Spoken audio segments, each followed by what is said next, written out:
যে গোপালগঞ্জে জাতির পিতা বঙ্গবন্ধু শেখ মুজিবুর রহমানের জন্ম, যে গোপালগঞ্জ বাংলাদেশের স্বাধীনতার সূতিকাগর, সেই বাংলাদেশে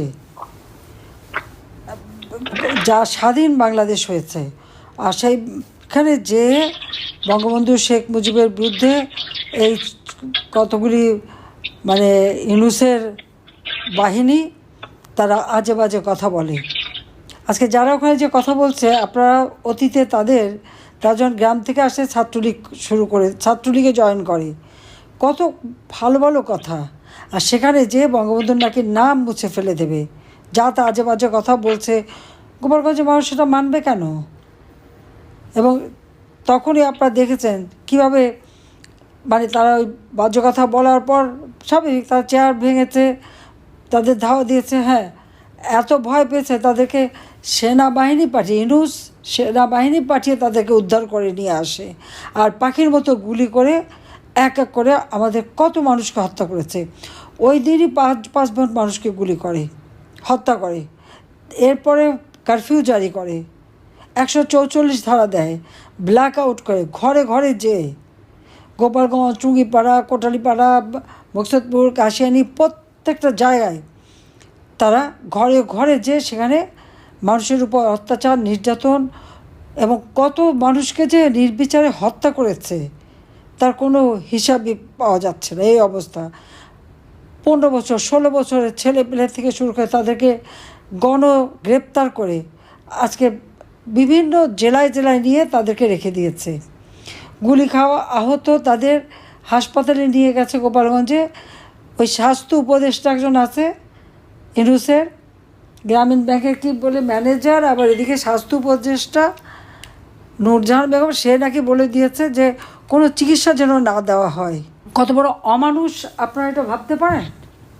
কত বড় অমানুষ যে এইভাবে সেখানে নির্যাতন চালালো। কক্সবাজারে যেহেতু বিএনপির নেতার বিরুদ্ধে যখন কথা বলেছে, তখন তো বিএনপি এনসি পার্টি তাদের মঞ্চ ভেঙে দিয়েছে, সেখানে তো কোনো গুলি চলেনি। তো কেন গোপালগঞ্জে কেন? তার নাকি গোপালগঞ্জের নামই মুছে ফেলে দেবে। বাংলাদেশের নামটা কে দিয়েছে? দিয়েছে তো বঙ্গবন্ধু শেখ মুজিবুর রহমান, স্বাধীন করেছেন বঙ্গবন্ধু শেখ মুজিবুর রহমান। আর তারই মাটিতে দাঁড়িয়ে সেখানে বসে এই অপমান আর কত সহ্য করবে? আমি জানি না বাঙালি আর কত সহ্য করবে, আমার সেটাই প্রশ্ন। পাকিস্তানি হানাদার বাহিনী 1971 সালে যেভাবে এদেশে গণহত্যা চালিয়েছিল, তাদেরই দোষর যুদ্ধাপরাধীরা আর যত জঙ্গি সংগঠন, এরা হয়ে গেছে ইউনূসের একমাত্র শক্তি। বাংলাদেশে কোনো আইনের শাসন নাই, বিচার নাই, বিচার ব্যবস্থাটা সম্পূর্ণ ধ্বংস করেছে। লাঠি সোঁটা নিয়ে প্রধান বিচারপতির উপরে হামলা শুনছেন কোনদিন অতীতে? আইন শৃঙ্খলার চরম অবনতি, কোনো মানুষের জীবনে নিরাপত্তা নেই। সবথেকে কষ্ট লাগছে গোপালগঞ্জের মতো জায়গায় সে একটা সাধারণ ছেলে, তাকে ধরে প্রথমে চর থাপ্পড় মায়ের, তা মাটিতে ফেলে সেনাবাহিনী বুট দিয়ে তার গলা চিপে ধরে, হাত পা ধরে সে বাঁচতে চাচ্ছে, তার গলা চিপে লাথি মেরে তাকে টেনে হিঁচড়ে নিয়ে যেয়ে হত্যা করলো। আমি জিজ্ঞেস করি বুটটা কার দেওয়া, কে কিনে দিয়েছে? ওই চাকরি কোত্থেকে পেয়েছে? দেশ যদি স্বাধীন না হতো, ওই পাকিস্তানিদের বুটের তলায় থাকতে হতো এই বাঙালিকে, আর সেখান থেকে উদ্ধার করেছিল বঙ্গবন্ধু শেখ মুজিব। আর তার ওই মাটি গোপালগঞ্জে দাঁড়িয়ে গোপালগঞ্জের ছেলেকে মাটিতে ফেলে ওই সেনাবাহিনীর সদস্য বুট দিয়ে পাড়িয়ে হত্যা করে, গুলি করে হত্যা করে। আমি কী না করেছি তাদের জন্য? 15 আগস্ট জাতির পিতা বঙ্গবন্ধু শেখ মুজিবকে হত্যার পর প্রতিনিয়ত কু হয়েছে, হাজার হাজার সৈনিকদেরকে জিয়াউর রহমান হত্যা করেছে। জেলখানায় ফাঁসি হতো, এমনও রাত গেছে 8টা-10টা করে ফাঁসি হয়েছে, ফায়ারিং স্কোয়াডে দিয়েছে। কত পরিবার লাশ পায় নাই। অফিসারদের হত্যা করা হয়েছে, অফিসারের বউদের হত্যা করা হয়েছে।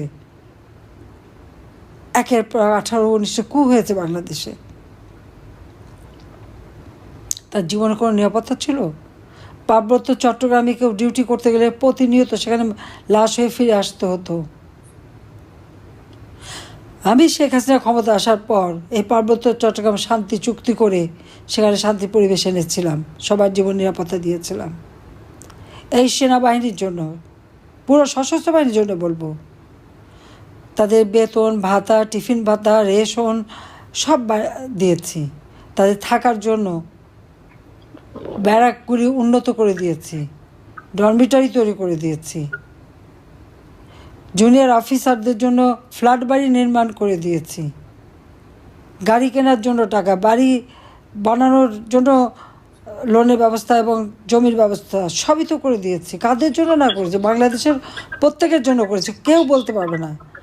একদিকে যেমন কৃষক, শ্রমিক, মেহনতি মানুষ, কামার কুমার, জেলে, তাঁতি, হিজড়া, কুষ্ঠরোগী, তাদের বিনা পয়সায় বিনামূল্যে ঘর বাড়ি তৈরি করে দেওয়া, কাজের ব্যবস্থা করা, প্রবাসীরা বিদেশে যেতে পারে যাতে ঘর বাড়ি যেন বিক্রি করতে না হয়, প্রবাসী কল্যাণ ব্যাংক তৈরি করে সেখান থেকে বিনা কোলেটারালে যেন লোন নিতে পারে, সেই ব্যবস্থাটা আমি করে দিয়েছি। প্রত্যেকটা গ্রামকে শহরে রূপান্তর করেছি, প্রতি ঘরে ঘরে বিদ্যুৎ দিয়েছি। আর সেই জায়গায় আমার বিরুদ্ধে মিথ্যা মামলা একে একে এই ইউনূস ক্ষমতা আসার জন্য তার ম্যাটিকুলাসলি ডিজাইন করে মাস্টার মাইন্ড দ্বারা একটার পর একটা ঘটনা ঘটিয়েছে। আপনারা একবার চিন্তা করেন যে জুলাই মাসে 14 তারিখ পর্যন্ত ছাত্ররা যে আন্দোলন করেছে, জুলাই মাসের 14 তারিখ পর্যন্ত 2024 সালের যে আন্দোলন করেছে তাদের হাতে একটা টোকাও দেওয়া হয়নি, একটা গায়ে টোকাও দেওয়া হয়নি। কিন্তু আজকে যদি কোনো ছাত্ররা আন্দোলন করতে যায়, সাথে সাথে ইউনূস তো ক্ষমতায়, তাদের উপরে গুলি, বোমা, হ্যান্ড গ্রেনেড, গরম পানি, নির্যাতনে স্কুলের ছাত্ররা আন্দোলন করলো। আপনারা দেখেছেন যে উত্তরায় সেই মাইলস্টোন স্কুলে কিভাবে একটা জাহাজ, মানে সেই এয়ারফোর্সের একটা ট্রেনিং জাহাজ এসে পড়লো, কতগুলি ছেলে মেয়ে মারা গেছে। সবথেকে দুঃখের বিষয় যে সেখানে যে কত ছেলে মেয়ে যে মারা গেল, একটা জুনিয়র স্কুলে পড়েছিল ক্লাস 7 পর্যন্ত। এই যে শিশুরা মারা গেছে, তাদের লাশ গুম করে ফেলছে। গার্জিয়ানরা যেতে যাচ্ছে, তারা যেতে যায়, তাদের গায়ে হাত তুলছে সেনাবাহিনী, শিক্ষকদের গায়ে হাত তুলছে। ছাত্ররা আন্দোলন করলো বলে তার পরের দিন তাদের উপরে গুলি, 2 জন ছাত্র গুলিবিদ্ধ, বেঁচে আছে কিনা এখন জানি না। ইউনূস বাহিনী যে তাদের গুলি পর্যন্ত করেছে।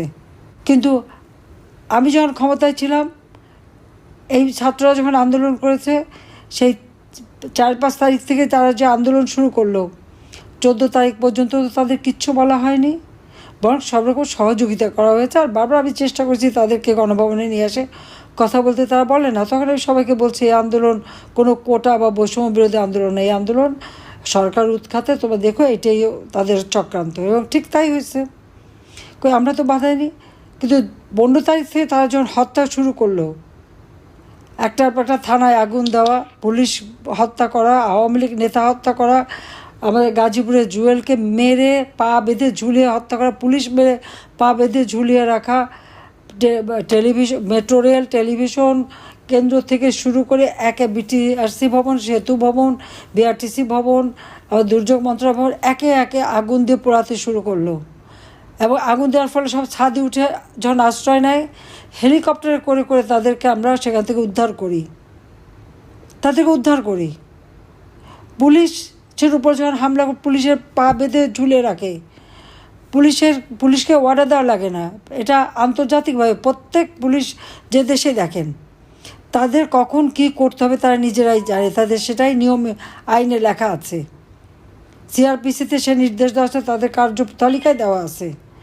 যখন এক পুলিশকে যখন হত্যা করে বা ঝুলে রাখে, তার লাশ উদ্ধার করা বা তাকে উদ্ধার করার জন্য, জীবন বাঁচানোর জন্য পুলিশের তো যে কাজ করণীয় তারা সেই কাজ করেছে। আর 15 জুলাই থেকে যারা এই হত্যাকাণ্ড চালিয়েছে, অগ্নিসন্ত্রাস করেছে, তাদেরকে ইনডেমনিটি দেওয়া হয়েছে, অর্থাৎ তাদের বিরুদ্ধে কোনো বিচার হবে না। কেন বিচার হবে না? আর সব মামলা করলো আওয়ামী লীগের বিরুদ্ধে, আওয়ামী লীগের নেতাকর্মী, তাদের বিরুদ্ধে মামলা, 14 দলীয় নেতাকর্মীর বিরুদ্ধে মামলা। অথচ ইউনূসের সমন্বয়কারী তো নিজেরাই স্বীকার করেছে যে তারা মেরেছে। পুলিশ হত্যা, মেট্রো রেলে আগুন, এগুলি না দিলে নাকি তাদের বিপ্লব সাধন হতো না। আরেকজন বলল বিটিভিতে আগুন দিয়েছে, কাজে তাকে ওই তাকে পুরস্কার দিতে হবে। আরেকজন বলল যে কোন কোন ভবনে সে আগুন দিয়েছে সেটা বলে আবার ছবিও দেখালো। তো যেখানে এরা নিজেরা স্বীকার করছে এবং ছাত্র পাওয়া যায়নি বলে ওই টোকাইদের নিয়ে ফলস আইডি কার্ড দিয়ে তাদেরকে ব্যবহার করেছে, সেটাও তারা বলছে। গণভবন আক্রমণ করার সময় ছাত্র পাওয়া যায়নি। আজকে গণভবন ধ্বংস করেছে। গণভবন কার? এটা তো আমার না, এটা সরকারি সম্পদ। আচ্ছা, সেটা ভেঙে সেখানে কি মিউজিয়াম বানাবে, কবরস্থান বানাবে? কিসের জন্য? হত্যা তো ইউনূস নিজে করিয়েছে। লাশ ফেললে সরকার পড়ে যাবে, এই নীতিতে। হত্যা তো আমি করি নাই। আমি কেন মানুষ হত্যা করার হুকুম দেব? আমি যদি ক্ষমতায় বসেই থাকতে চাইতাম তো ওখানে যে অ্যারেঞ্জমেন্ট ছিল, কত লোক মারা যেত। যখন ছয়জন মারা গেল, আমি জুডিশিয়াল এনকোয়ারি কমিটি করে দিয়েছিলাম। তাদেরকে ইউনূস তো কাজ করতে দেয় নাই। আর যারা আহত হয়েছে সেই 7.62 বুলেট। ব্রিগেডিয়ার সাকাওয়াত সাহেব যখন কথা বললেন যে অবৈধ অস্ত্র আছে সকলের হাতে, এটা উদ্ধার করতে হবে, আজ পর্যন্ত সে উদ্ধার করতে যায়নি। আর এখন কি করছে? একজনের ঘরের মধ্যে অস্ত্র রেখে তার নামে অপবাদ দিয়ে মামলা দিচ্ছে, অথচ এই অস্ত্র তো তাদের হাতে। ওই অস্ত্র ঘুরায় যে কত জায়গায় নিয়ে যাচ্ছে আর কতজনের মামলা দিচ্ছে তার হিসাব নাই।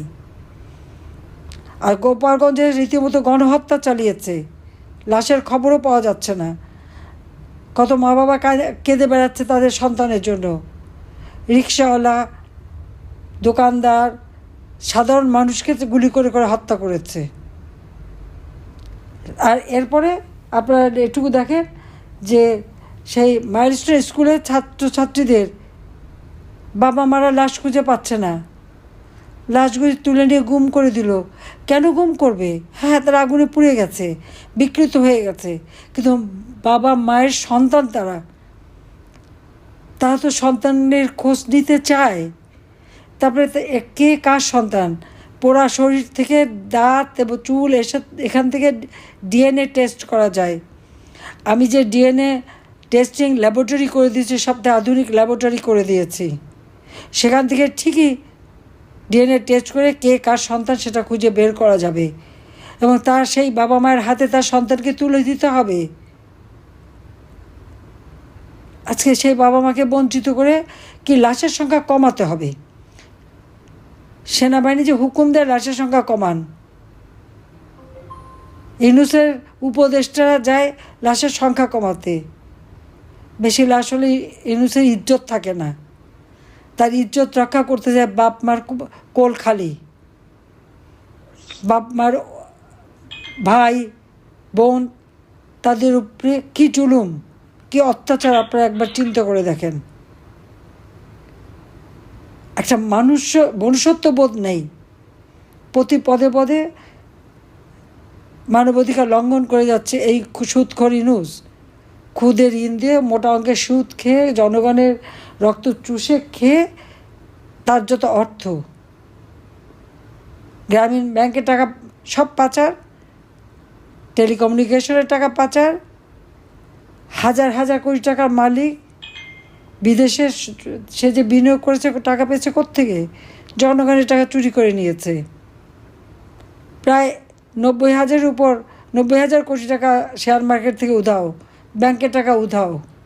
যার বিরুদ্ধে এত দুর্নীতির মামলা, সে আবার আমাদের দুর্নীতির খোঁজে। আজকে দুর্নীতি দমন কমিশনে এক চেয়ারম্যান বানিয়েছে, বিমানে ছিল, তার পয়সা খাওয়া আর দুর্নীতির যন্ত্রণা অস্থির তাকে ওখান থেকে সরানো হয়েছিল। আজকে সে দুর্নীতি দমন কমিশনের চেয়ারম্যান। কত সুন্দর সুন্দর লোক বেছে নেয় দেখেন। ইউনূস নিজে একজন দুর্নীতির অভিযুক্ত, লেবার কোর্টে লেবারদের অর্থ আত্মসাৎ করে সাজাপ্রাপ্ত আসামি, সে বসে আছে ক্ষমতায়। আর তার কতগুলি উপদেষ্টা বিদেশ থেকে এসে তারা সংস্কার করে, দেশে নানা রকমের অপকর্ম করে ভেঙে যে এখন তারা এখানে এসে সংস্কার করাচ্ছে। আওয়ামী লীগের সমস্ত ইউনিয়ন, উপজেলা, জেলা পর্যায়ের নেতাকর্মীদের উপর না হলেও প্রায় 1,000-এর উপরে নেতাকর্মীকে হত্যা, নির্যাতন, 10,000 নেতাকর্মীর কোনো হদিসই পাওয়া যাচ্ছে না। মেরে মেরে বোধহয় লাশ গুম করে দিয়েছে। 3,200 পুলিশ, তাদের কোনো খবর নাই, মেরে লাশ গুম। সংখ্যালঘু সম্প্রদায়ের উপরে চরম অত্যাচার, নির্যাতন। সেখানে মন্দির ভেঙেছে, গির্জা ভেঙেছে, মন্দির পুড়িয়েছে, প্যাগোডা পুড়িয়েছে, দরগা শরীফগুলি, মাজার শরীফগুলি আগুন দিয়ে পুড়িয়েছে, সেগুলি ভেঙেছে, লুটপাট করেছে। সেই সাথে মসজিদ মাদ্রাসা ভেঙেছে। আজ গোপালগঞ্জে যে গণহত্যা এবং যেভাবে মানুষ হত্যা করেছে, এবং এই মানুষের শিশুদের উপর, শিশুদের লাশ গুম করে আজকে বাবা মা ভাই বোন যেভাবে তাদেরকে নির্যাতন করা হচ্ছে, এটার আমরা তীব্র ঘৃণা জানাই, প্রতিবাদ জানাই। দেশ চালাতে সম্পূর্ণভাবে ব্যর্থ। চুরি, ডাকাতি, যে কোনো ঘরে ঢুকে লুটপাট, হত্যা করা, এ তো প্রতিনিয়ত ব্যাপার। কোনো মানুষের জীবনে কোনো নিরাপত্তা নাই, আর তাই করে যাচ্ছে। খায়রুল হক সাহেব আমাদের প্রধান বিচারপতি ছিলেন, তাকে গ্রেপ্তার করেছে, বয়স্ক মানুষ। আর আওয়ামী লীগের তো বয়স্ক মানুষগুলি হাঁটতে পারে না, চলতে পারে না, তাদেরকেও গ্রেপ্তার। এমনকি সেনাবাহিনীর মেজর জেনারেল থেকে নিয়ে শুরু করে জেনারেল, ব্রিগেডিয়ার, নিচের অফিসার, তাদের পর্যন্ত হয়রানি। আইসিটি যেটা এখন করেছে, 73 সালে আইন করে করা হয়েছিল যুদ্ধাপরাধীদের বিচারের জন্য। আচ্ছা, সেখানে কেন আমার সেনাবাহিনীর সদস্যদের ডাকবে? আমি জানি না আমাদের সেনাপ্রধান করেন কি। তাদের নিয়ে জিজ্ঞাসাবাদ করে কি, কে কাকে গুলি করার হুকুম দিয়েছে। সেই জিজ্ঞাসা করার আগে আমি জিজ্ঞাসা করি ইউনূসকে এবং এই আইসিটিকেও, যে আমরা কাকে হুকুম দিয়ে হত্যা করলাম। তার আগে এটা ঠিক করেন না যে 15ই জুলাই থেকে যারা পুলিশ হত্যা করলো, আওয়ামী লীগ হত্যা করলো, সাংবাদিক হত্যা করলো, তারা সাংস্কৃতিক কর্মীকে হত্যা করলো, দেশের আইনজীবীকে হত্যা করলো, সংখ্যালঘুদেরকে হত্যা করলো, তাদের কেন বিচার করবে না? তারা কেন ইনডেমনিটি পাবে? তারা কেন দায় মুক্তি পাবে? হত্যাকাণ্ড করবে তারা, আর মিথ্যা মামলা হবে আমাদের উপরে, বিচার হবে আমাদের, ওদের সেই খুনি যারা, আসল খুনি যারা, তাদের বিচার হবে না। চমৎকার বাংলাদেশ, চমৎকার ডক্টর ইউনূস তোমার, তার দেশ চালানো। ওই বার্ন ইনস্টিটিউট করেছিলাম বলে আজকে এই পোড়া রুগীদের চিকিৎসা হচ্ছে। অথচ সামন্তলাল সেন যে ভলান্টিয়ার করে নিজে এই বার্ন ইনস্টিটিউট করেছে, যাকে মিনিস্টার করেছিলাম, যখন প্রথম এই 15 তারিখ থেকে গুলি লাগে, সমস্ত চিকিৎসা করার জন্য সে স্বাস্থ্যমন্ত্রী হিসেবে সরকারের পক্ষ থেকে সবার চিকিৎসা আমরা করেছি। যেই আমি চলে এসেছি, কই কারো তো চিকিৎসা হয়নি। আর তখন তো চিকিৎসার দাবিতে তারা আন্দোলনও করে আহতরা। প্রত্যেকটা নিহত পরিবারকে আমি আর্থিক সহায়তা দিয়েছি। অথচ এদের নাম করে টাকা তুলে সে টাকা লুটে খায়, বন্যার নাম করে টাকা তুলে সেটা লুটে খায়। সেই সাথে সাথে আপনারা দেখছেন, সেই মাইলস্টোন স্কুলে যখন বিমান ধসে পড়ল, মানুষ মারা গেল, শিক্ষার্থীরা মারা গেল, শিশুরা মারা গেল, সেই জন্য কোনো শোক নাই। সব দল নিয়ে মিটিং করেন আর দাঁত গেলায় হাসেন, আমাদের প্রধান উপদেষ্টা ইউনূস সাহেব সহ সব। আর তারপরে উনি বিশ্ববাসীর কাছে টাকা চান, সাহায্য চান। লাশ ফেলে দিয়ে তার অর্থ উপার্জন করাটাই যেন বড় হয়ে দেখা দিল। কত বড় লোভী একটা মানুষ আপনারা দেখেন। মায়ের বুক খালি করা শিশু, মাকে দে আকুল, বাবাকে দে আকুল, ভাই বোনকে দে আকুল, আর উনি তখন সকলের কাছে টাকা চেয়ে বেড়ান। এতই টাকার অভাব তো হয়নি। প্রধানমন্ত্রীর তহবিলে তো 700 কোটি টাকা আমি ফিক্সড ডিপোজিট করে রেখে এসেছি। যে কোনো দুর্যোগে আমরা সাহায্য করতাম, আর সাহায্য করতাম বলে সব ব্যবসায়ী তহবিলে টাকা দিত। আর প্রত্যেক টাকা পাই হিসাব করে আমি খরচ করেছি। যারা শিশুরা মারা গেছে, গোপালগঞ্জে যারা মারা গেছে, আমি সকলের আত্মার মাগফিরাত কামনা করি।